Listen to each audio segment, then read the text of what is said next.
করবেন, আমি জিজ্ঞেস উত্তর দিব, কোনো প্রশ্ন করতে পারবেন না। এভাবে যদি হয় তাহলে আমি কথা বলবো, না কথা বলবো না। আপনার কাছে জানতে চাচ্ছি যে কিছু আওয়ামী লীগ মিডিয়ারও আপনি ক্ষোভ প্রকাশ করেছেন, একটু প্রশ্ন ভাইয়া দেখেন হয় কি ভাইয়া, আমরা জুলাই গণ অভ্যুত্থানে অসংখ্য মিডিয়ার ভাইকে দেখেছি যারা জীবনের ঝুঁকি নিয়ে অনেক ভিডিওগুলো নিয়েছে। অনেক ভাই শহীদ হয়েছে, সাংবাদিকদের ভিতর অনেকে আহত হয়েছে। সেই জায়গা থেকে জুলাই গণ অভ্যুত্থানের পরে খেয়াল করলাম আওয়ামী লীগের যে নেতাকর্মীরা আন্ডারগ্রাউন্ডে আছে, খুনি হাসিনা এবং মোদির অবৈধ বিদেশদের সন্তানগুলো রাইখা আছে বাংলাদেশে, এদের নিউজগুলো কিছু মিডিয়া প্রকাশ করে। দেখবেন এদের নিউজে সব এদের বক্তব্য।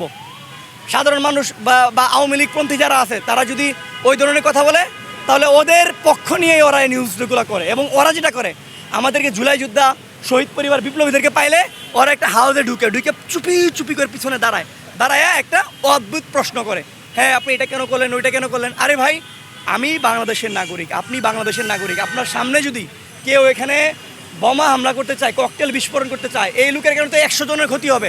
তাহলে এটা প্রতিরোধ করা আপনার রাজনৈতিক আপনার কি দায়িত্ব না? অবশ্যই আপনার দায়িত্ব। আমরা খেয়াল করলাম কয়েকদিন আগে আমার উপরে যখন আহত করা হলো, নিষিদ্ধ আওয়ামী লীগের লোকজনের হাতেও স্ট্যান্ড ছিল, তারা মিডিয়াতে চাকরি করে, তাদের গলায় ফিতা ছিল, আমার কাছে ছবি আছে। কই তখন তো কথা বলেন না যে সাংবাদিকরা কেন জুলাই যুদ্ধকে আহত করবে। একটু আগে একজন বললো যে সাংবাদিকদের কাজ হলো দাঁড়ায় দেখা। ওকে ফাইন, দাঁড়ায় দেখা, তাহলে ওইখানে আমাকে গায়ে আঘাত করছিল কেন? একদম হলুদ মিডিয়াকে বলে দিতে চাই, একদম স্পষ্ট, আজকের পরে তারা যদি নিষিদ্ধ সংগঠন আওয়ামী লীগের কার্যক্রম একটা পেজে সব তাদের বাংলাদেশের মানুষের নেগেটিভ, শহীদ পরিবারকে গালাগালি বা আনুষঙ্গিক এগুলো যদি করে, যেই মিডিয়া করবে ওই মিডিয়ার ওনারদের সাথে আমরা একদম বৈশা কথা বলবো, ভাই আপনি কেন নিষিদ্ধ সংগঠন আওয়ামী লীগকে প্রমোট করছেন এটা বলেন, বা আপনি কে, তার পরিচয় জানতে যাব। আমরা জানি নিষিদ্ধ আওয়ামী লীগ নাই, কিন্তু এই আওয়ামী লীগের অর্থায়নে অনেকগুলো মিডিয়া চলে, বহু প্রমাণ আছে।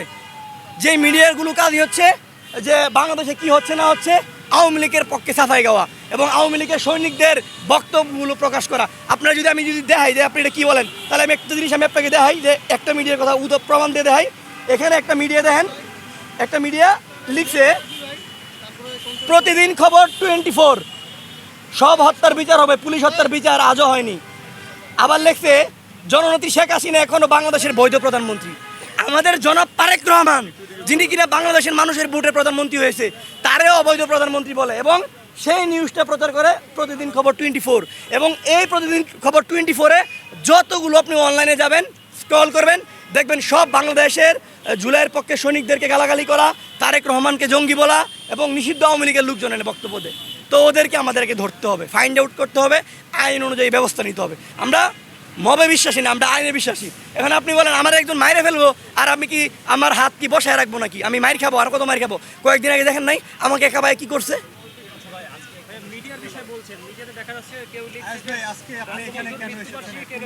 ভাই আমাদের কাছে মেসেজ ছিল, যেহেতু আমি একটা কেন্দ্রীয় সেক্রেটারি রাষ্ট্র সংলাপ ফোরাম HDF-এর, যে গতকালকে থেকে সোশ্যাল মিডিয়ায় দেখতেছি নিষিদ্ধ সংগঠনের আওয়ামী লীগের লোকজন এখানে একটা বিশৃঙ্খলা করবে। এই ধানমন্ডি এলাকাটা অনেক গুরুত্বপূর্ণ এলাকায়, অনেক ভিআইপিরা থাকে, এনে ককটেল বিস্ফোরণ থেকে শুরু করে এনে যারা অবস্থান করবে তাদের উপরে আহত করার চেষ্টা করবে।